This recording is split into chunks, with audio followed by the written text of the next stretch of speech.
Mayor Schwathelm, are you there? Yes, I am. Perfect. And so, Mayor Schwathelm, are you there? yeah, yes, I'm here. And so you're our recording secretary? Perfect. Can you hear me, Alyssa?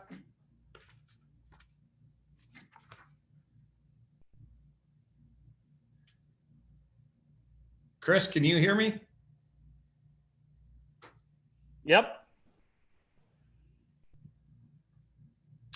All righty.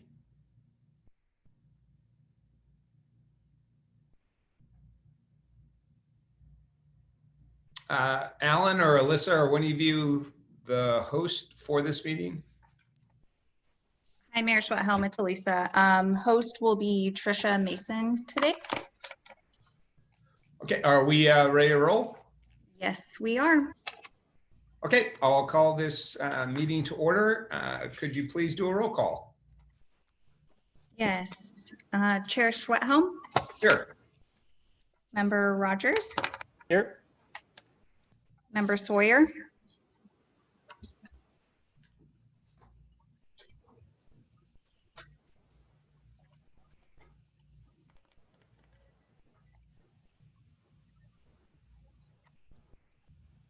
all right, let the order reflect that all subcommittee members are present with the exception of Member Sawyer.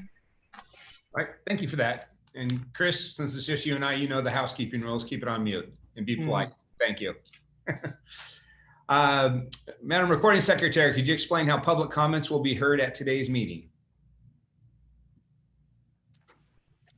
Yes, at each agenda item, the item is presented. The chair will ask for subcommittee member comments and then open it up for public comment. The host in the Zoom will be lowering all hands until public comment is open for the agenda item.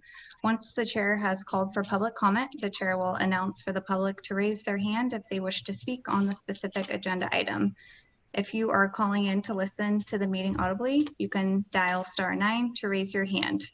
The host will then call on the public who have raised their hands. Public comment will be limited to 3 minutes and a timer will appear on the screen for the subcommittee members and public to see. Once all live public comments have been heard, the meeting host will read emails submitted. If you have provided a live public comment on an agenda item, but also submitted an email, your email comment will not be read during the meeting. Additionally, there is one public comment period on today's agenda to speak on non-agenda matters, which is item number 2. This is the time when any person may address the subcommittee on matters not listed on the agenda.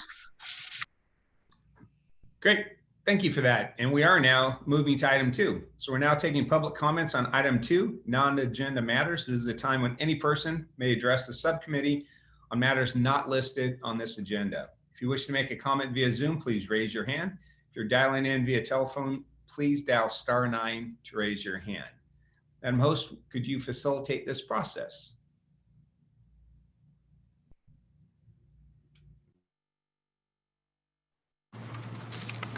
Yes, a countdown timer will appear for the convenience of the speaker and viewers. The first speaker will be acknowledged and invited to speak when the countdown begins.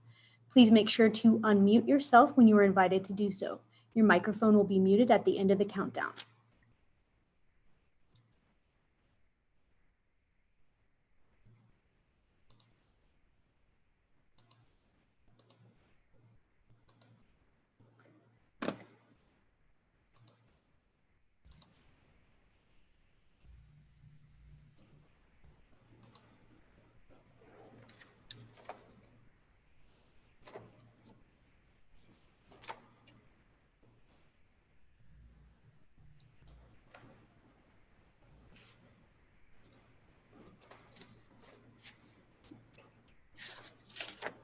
I am not seeing any hands raised for public comment, and there were no email public comments received.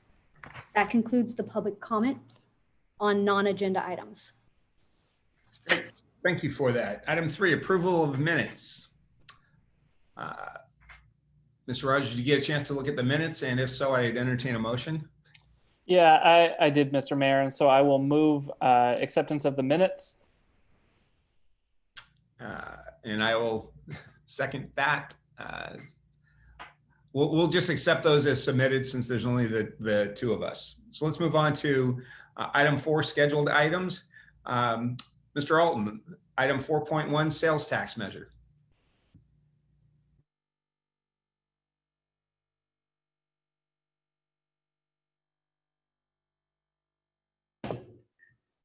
Sorry, Chairman, I was muted. All right, so item 4.1, we just wanted to give a brief update on where we are with the sales tax measure. The ballot measures were dropped off to the registrar of voters by the August 7th deadline. The ballot argument has been drafted, and we are currently obtaining signatures for those. The ballot argument must be turned in by 5 o'clock on Monday the 17th. Our consultant has developed education materials, including a FAQ webpage. So those will be available to the public soon. And that's the end of my report. All right, thank you for that. Chris, do you have any questions regarding that? No, I'm good. Thank you. Seeing none. Okay, we're now taking public comment on item 4.1, sales tax measure. If you wish to make a comment via Zoom, please raise your hand. If you're dialing in via telephone, please dial *9 to raise your hand. Our Madam Zoom host, could you please facilitate public comment on item 4.1? A countdown timer will appear for the convenience of the speaker and viewers. The first speaker will be acknowledged and invited to speak when the countdown begins. Please make sure to unmute yourself when you're invited to do so. Your microphone will be muted at the end of the countdown.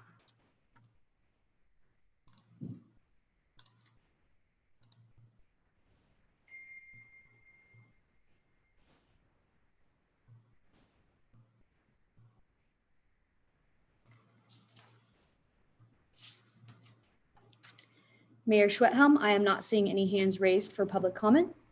There were no email public comments received, so that concludes our public comment on 4.1.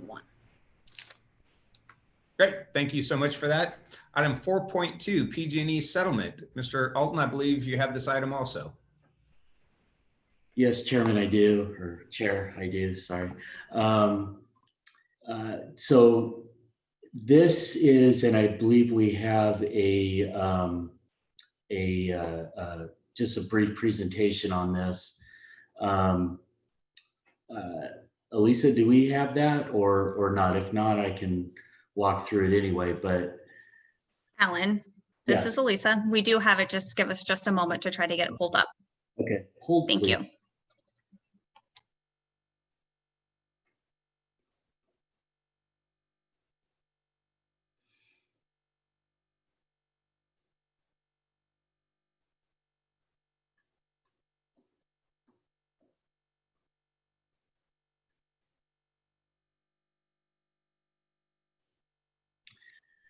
All right, so thank you for your patience on that. This is really our first time since the goal setting. We did get some public comment on the PG&E settlement at that portion of the goal setting. If you recall, the council asked for the long-term financial policy and audit subcommittee to take this item on and to start further the public comment part of it and public input and then the framework for allocation. So next slide, please. So what we have, what we're providing here is just kind of a where we have been and kind of a roadmap of how we can go, the things that we are currently doing and what we feel that that still needs to be done as a part of this process. So last week I attended a meeting with the labor groups and And then after that meeting, I sent an email out to them to solicit their input for their priorities of the funds. The feedback was pretty clear that they want to at least be part of the process. And since we want to be transparent in this, we solicited that input. Departments are evaluating project needs, and that includes cost estimates and things like that.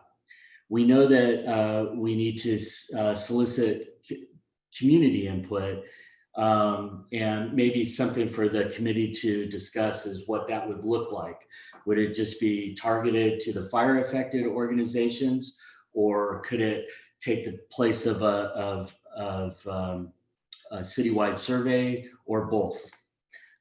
In addition, we are doing a fiscal evaluation, and that will be part of the September 15th study session, but an evaluation of our general fund and looking at that money, how it relates to our fiscal issues that we have right now. And then the other thing to think about is just, what else do we have to cover? We're trying to think of everything that, to make this process not only go well, but to be orderly in terms of prioritizing projects and prioritizing needs and things like that. So we're obviously, we can brainstorm that, and there may be more things that we didn't think of. And then just as reference, or as a context point, we've identified through our FEMA projects what our cost share and unmet needs are relative to the 2017 fires. So on the next slide, please. So this is just as a broad accounting of those. And what I've tried to do is one, lump together, and this is just general fund. So this is lumping together the public assistance local match that we would have for all of our projects, FEMA projects within the general fund. So as you know, FEMA will reimburse eligible true costs of the project up to 75%. And then there is, the state will kick in 75% of our 25%, leaving about 6.5% for us. So so we totaled all those up. We get to right around 1.1 million. Granted, our cost estimates, especially for the projects that we haven't started yet, could go up or down, but this is just kind of an estimate of where we are now. Based on our latest estimates for the Fire Station 5 rebuild, we are estimating around $14.5 million of additional funding needed there. We have the cash from the insurance payout, that's 2.8 million. So that is, I believe the full cost of the project is around 17.8 or 17.3 million. So we have the 2.8. So this 14.5 is net of that. There is also a possibility of getting grant support either through CDBG programs. We are still appealing the decision on the FEMA PA side for relocating the fire station and rebuilding it there at this higher amount. I think we appealed it twice, so you can take that for what it is. There's the damaged sidewalk repair. We're estimating that around 4.1 million. There's damaged pavement repair to the non-FHWA streets, which is about $13 million, and the FHWA streets, which is about $11 million. totaling about 24 million. The damaged sidewalk repair and the damaged pavement repair, those are both projects that were declined or denied by FEMA. And then there are other ineligible costs that may come up as a part of us completing a project. So what that would mean is that let's say we're building a parks project and FEMA will allow for the rebuilding of the park, but not the cost or replanting of any of the plants that go into that. So for all the projects that we have, we're just sort of estimating things that just will get kicked off of the scope of service. They'll approve everything else. They just won't give us a couple of things there. So we're estimating that around 1 to 5 million. So what you're looking at is an amount of potential hit to the general fund on these of anywhere from $42 to $47 million as we're able to complete all of the fire-related projects. And I would note that these that all of the costs that are here, they are eligible under some CDBG programs, but the funding is very limited and competitive. So we need to prioritize our asks, which will be based on their list of eligible project types. So it covers PA local match, covers local match for HMGP projects, or to cover the cost of standalone infrastructure repairs not covered under the other preparers or programs.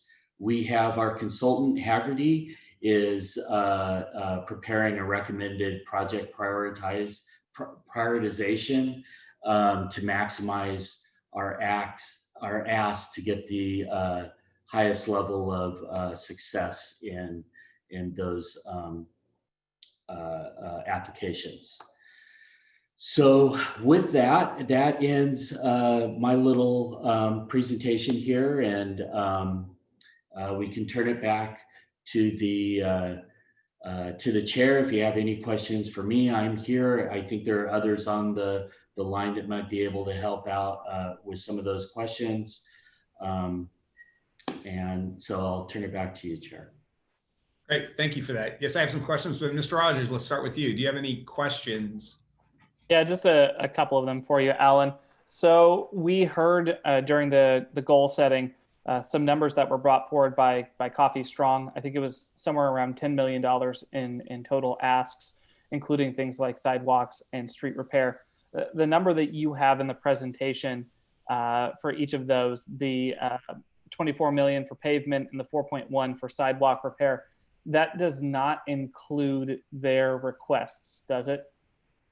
Hold on, let's see is Jason Nutt on the line by any chance? Before I venture a guess on that. It looks like he is in the waiting area. Okay. So let's give him a shot at this.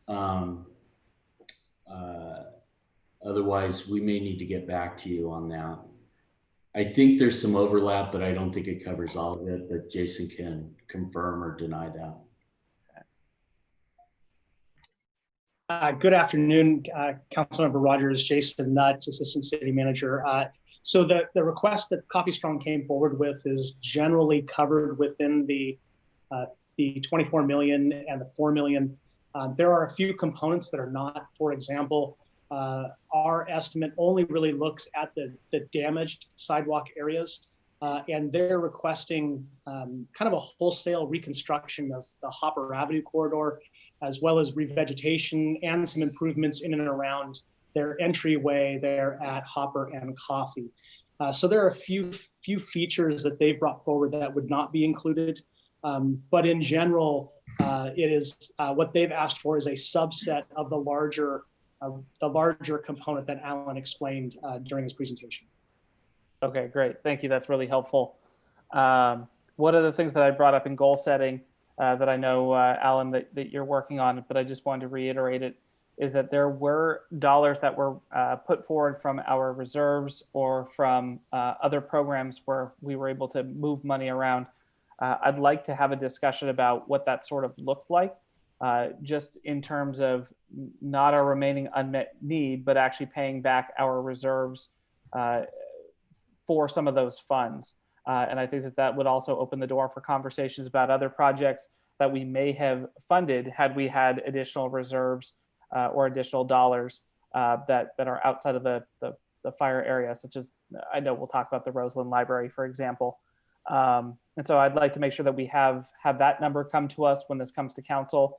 I'd also, we've been talking a lot about our community wildfire plan and weed abatement program.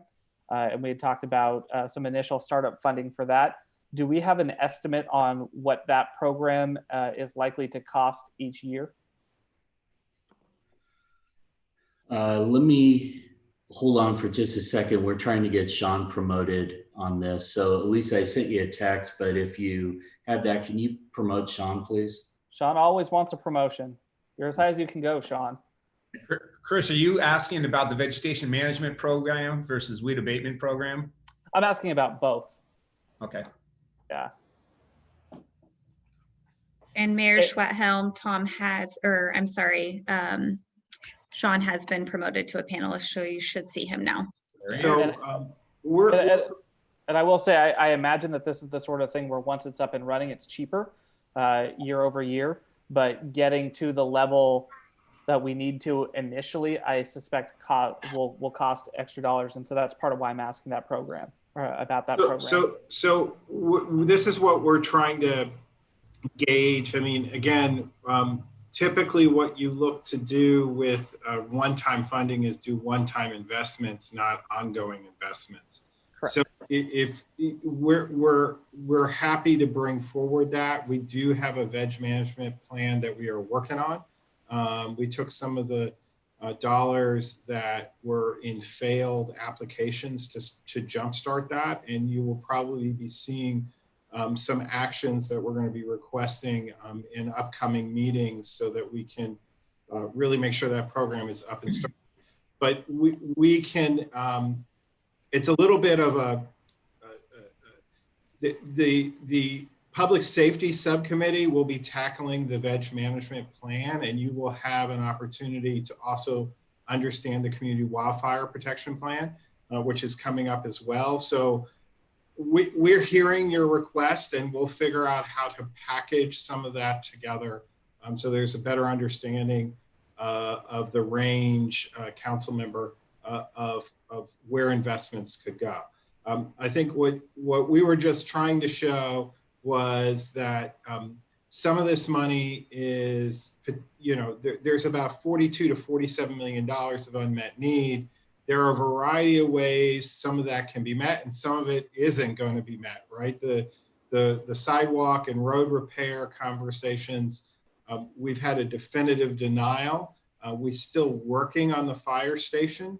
And we would be urging council to hold money to cover those costs if those other funding sources did not materialize. So when we come back, we'll talk more specifically about that, but that's an example of a project that we're trying. There are multiple different ways we're trying to meet that need.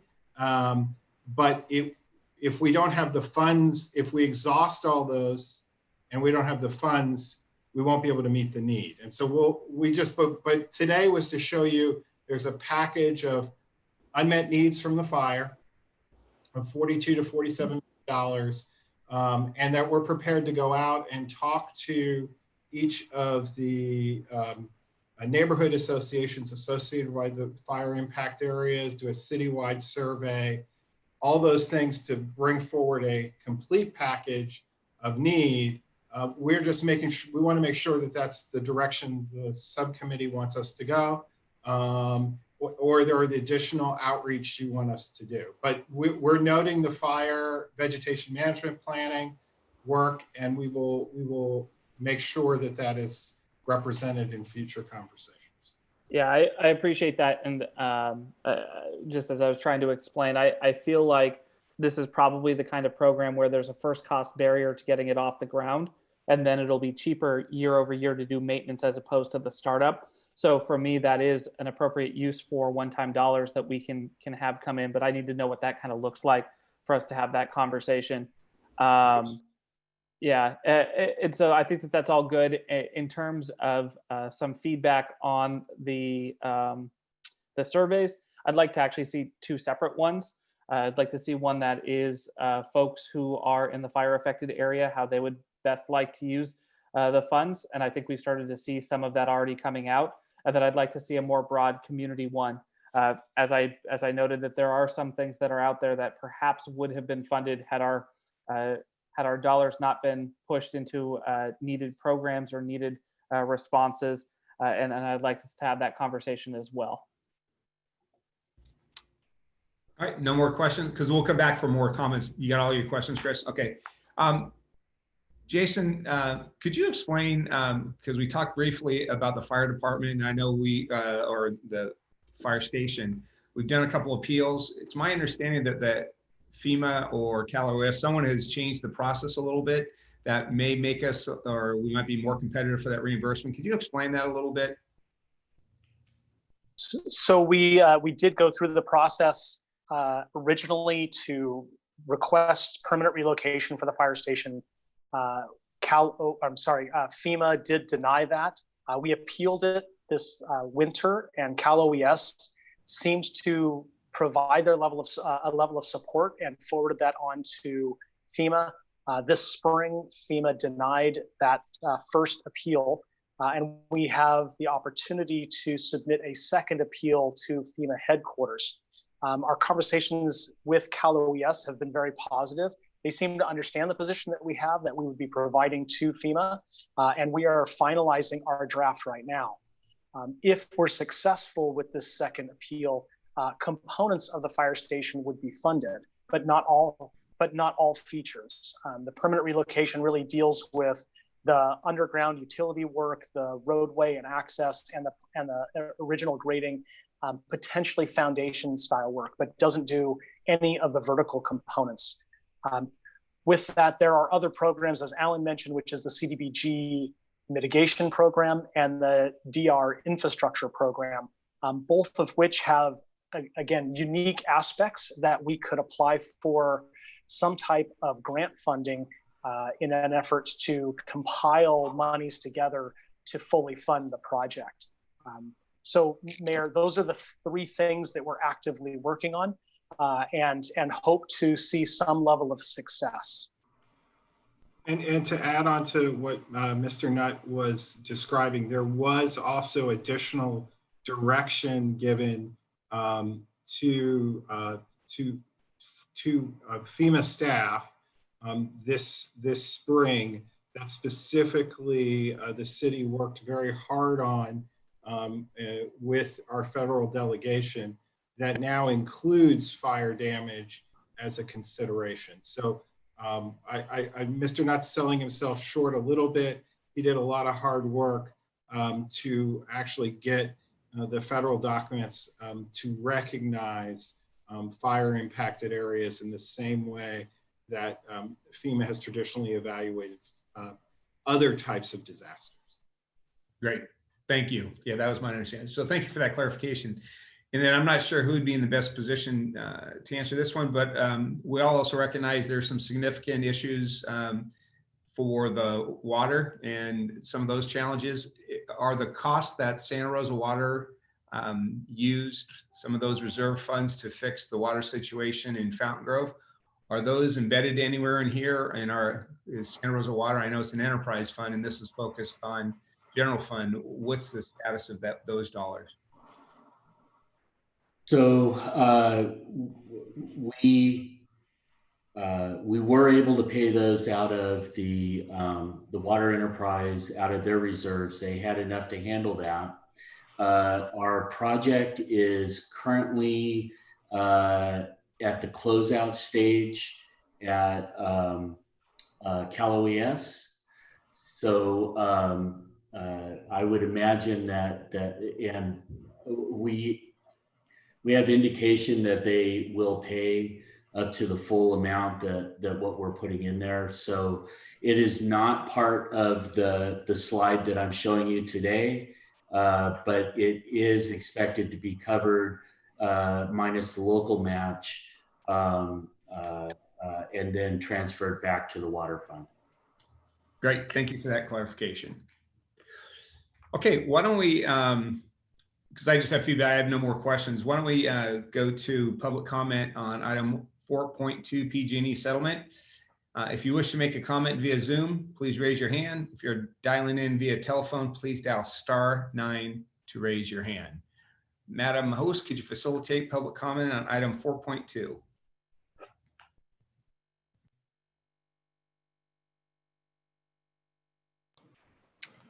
A countdown timer will appear for the convenience of the speaker and viewers. The first speaker will be acknowledged and invited to speak when the countdown begins. Please make sure to unmute yourself when you're invited to do so. Your microphone will be muted at the end of the countdown. Now is the time where we are taking public comment on 4.2.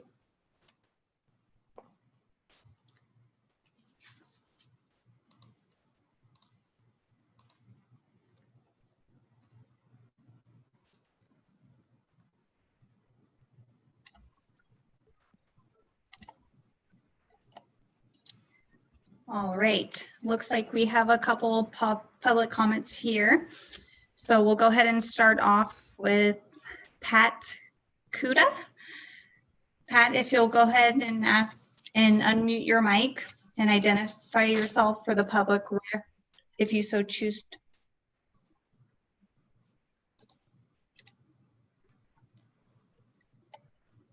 My name is Patricia Kuda, and I'm a member of the Roseland Library Coalition. I'm here to urge you to partner with the Sonoma County Library and the Roseland community to secure a permanent library for Roseland and all of Southwest Santa Rosa. We believe the time to plan for a permanent branch is now, and the issue is urgent. The Roseland branch will be moving shortly into a new temporary site with a 5-year lease on Sebastopol Road. This gives us just enough time to secure a permanent site and develop a financing plan.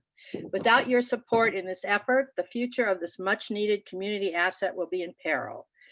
We have been advised that the Council's Long-Term Finance and Audit Subcommittee is the appropriate place to explore the Roseland Library project.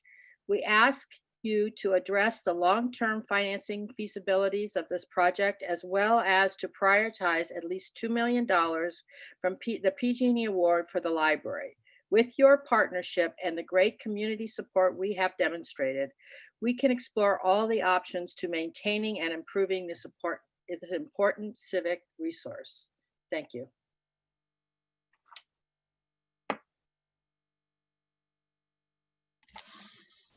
Thank you, Pat.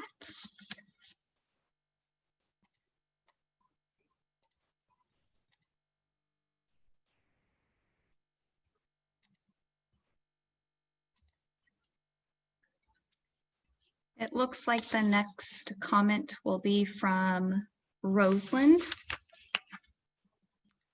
Roseland, if you could go ahead and unmute your mic.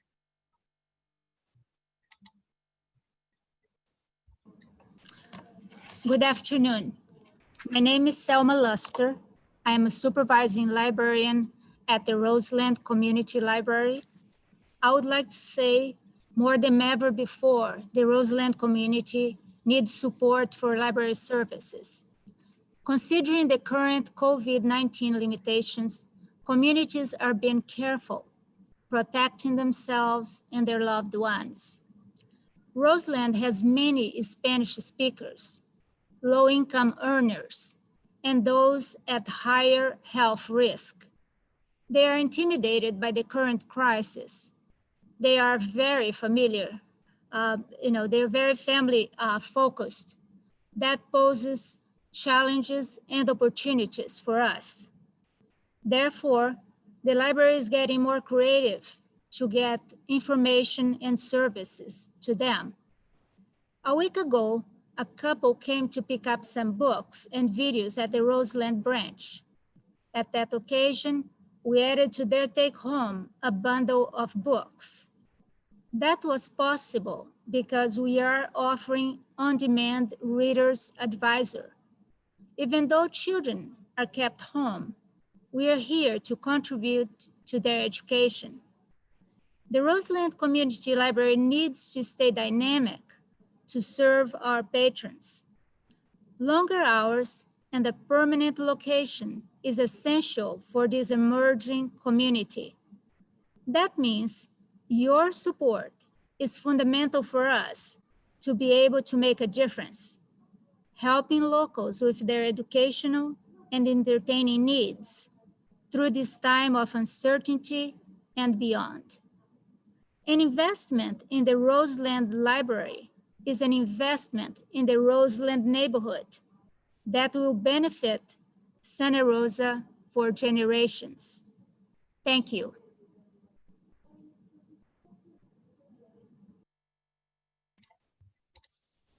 Thank you, Roseland.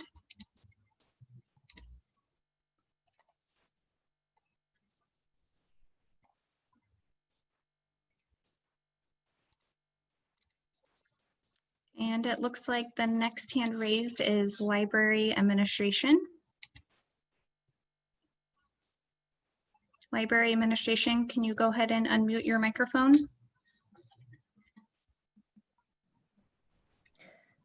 Good afternoon, Mr. Mayor and Councilmember Rogers. My name is Lana Dlawan, and I'm a Public Services Manager with the Sonoma County Library. Over the last few years, the City of Santa Rosa and the library have worked together to continue to provide library services to residents in Roseland. The library appreciates the support we've received from the city for our Roseland location in jointly meeting the needs of the community.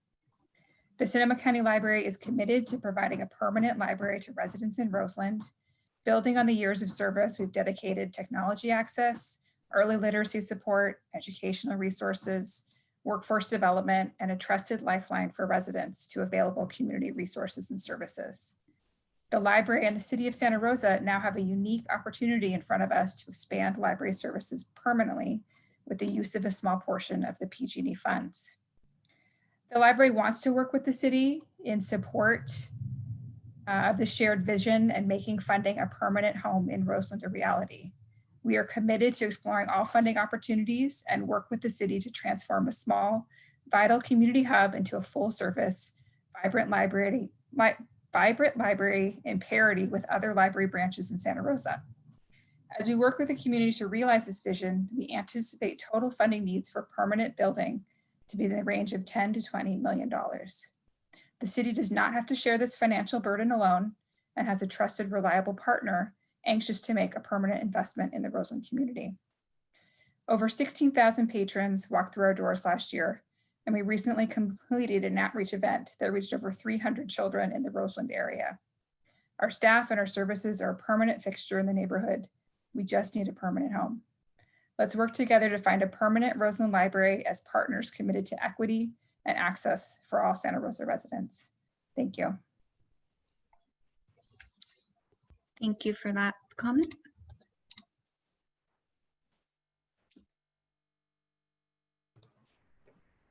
There are no more hands raised for public comment, and there were no email public comments received. That concludes public comment on 4.2. Great, thank you for that. So, Mr. Alden, could you reframe what feedback you want from Mr. Rogers and I? Sure. So of the list that we put up of kind of how we're working, I think what we've heard is that we do want to solicit community input through or with the specifically at the fire targeted areas or the fire damaged areas, and do a citywide survey so we get a full spectrum of priorities from the community.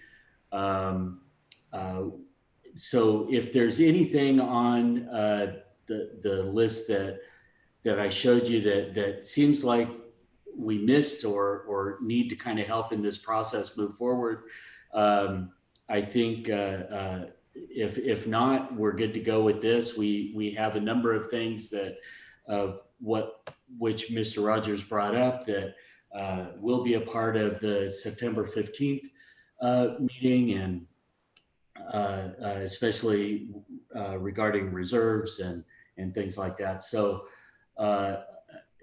if you're fine with what I've shown you, I think that we can move forward with that and start putting this process moving forward to get the input.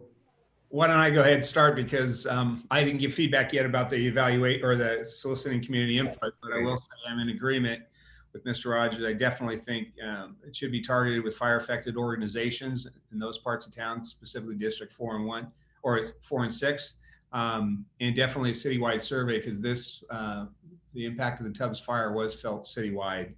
So, Mr. Alton, not knowing how much work has been done on this already, do you have an anticipation if when would that type of information, those type of surveys go out to the community?